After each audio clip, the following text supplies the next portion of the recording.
عید شجاع بھی لوگوں کو بتائیں، ضرور بتائیں کہ بھئی یہ 8 ربیع الاول کے بعد 9 ربیع الاول کیا ہے، تو اس 9 ربیع الاول کی حقیقت ضرور بتلائیں، مگر حقیقی خوشی کے منتظر بھی رہیں۔ حقیقی وہ مسرت جو کائنات کے چپے چپے پہ، کائنات کے ذرے ذرے سے لے کر، یعنی فرش سے لے کر عرش تک پوری کائنات مسکرائے گی، وہ حقیقی خوشی امام زمان علیہ السلام کے ظہور پر ہوگی۔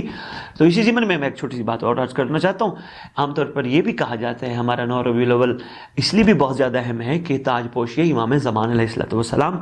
اسی حوالے سے اسی ضمن میں 8 کو بابا کی شہادت اور پھر 9 کو امام کی تاج پوشی یقیناً ہوئی، مگر اس تاج پوشی کو بھی اس تاج پوشی کے برابر سمجھا جائے جو تاج پوشی سید الساجدین کے سر اتر پر ہوئی تھی، یعنی کربلا کے سردار کی شہادت کے بعد یقیناً تاج امامت، صحرا امامت سید الساجدین علیہ السلام کے سر اتر پر سجایا گیا تھا، یعنی امامت کے تمام معاملات، تمام امور سرکار کے تفویض ہوئے تھے۔ تو یہ تاج پوشی سید الساجدین سے بالکل مطلب سمجھ لیں کہ مطابقت رکھتی ہے۔ کیسے بھلا؟ وہاں بھی یہی ماجرا تھا کہ جہاں اتنے لاشیں تھے، وہ گھر اتر بکھر چکا تھا، امت نے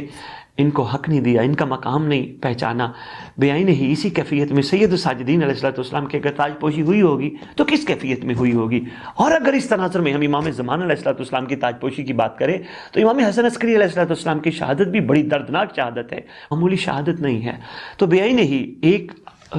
کیفیت کا اندازہ کریں کہ جس گھر میں سوگ ہو، غم ہو، دنیا کی طرف سے،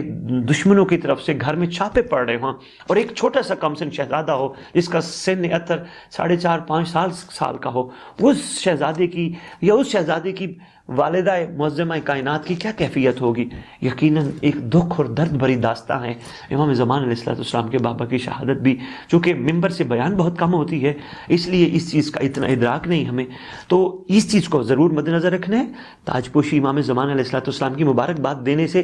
پہلے یہ ضرور سوچنا ہے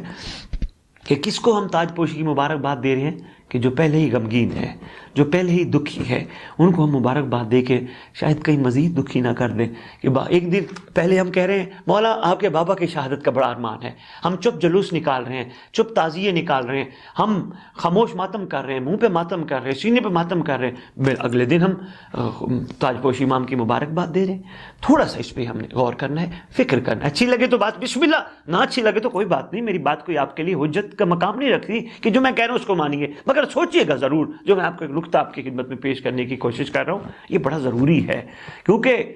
اس ہستی کو مبارکباد دینا جو پہلے ہی لاشوں پہ بیٹھا ہو، اس ہستی کو مبارکباد دینا کیسا؟ کبھی ہم نے 11 محرم کو سید الساجدین علیہ السلام کو مبارکباد پیش کی ہے؟ کبھی بھی نہیں، ہماری ہمت ہی نہیں ہوتی، ہماری جرت نہیں ہوتی۔ اس تناظر میں دیکھیں امام زمانہ علیہ السلام کو پورے گھر کا درد ہے، اللہ کرے ہم سب کی دل کی آنکھیں کھل جائیں اور امام زمانہ علیہ السلام کی کیفیت کو محسوس کریں۔ بادشاہ اس وقت مرقع درد بن کے بیٹھے ہیں، ایک درد نہیں، پورے گھر کا درد ہے سرکار کے پاس۔ کبھی کس چیز کو دیکھ کے روتے ہیں، کبھی کس چیز کو دیکھ کے روتے ہیں، کبھی کس چیز کو دیکھ کے روتے ہیں۔ تو اس حوالے سے میں یہی عرض کرنا چاہوں گا، امام زمان علیہ السلام کو تاج پوشی کی مبارکباد دینے سے پہلے سوچیے گا ضرور۔ بادشاہ بہت دکھی ہے، بادشاہ کی جو کیفیت ہے وہ ناقابل بیان ہے، موالیان حیدر قرار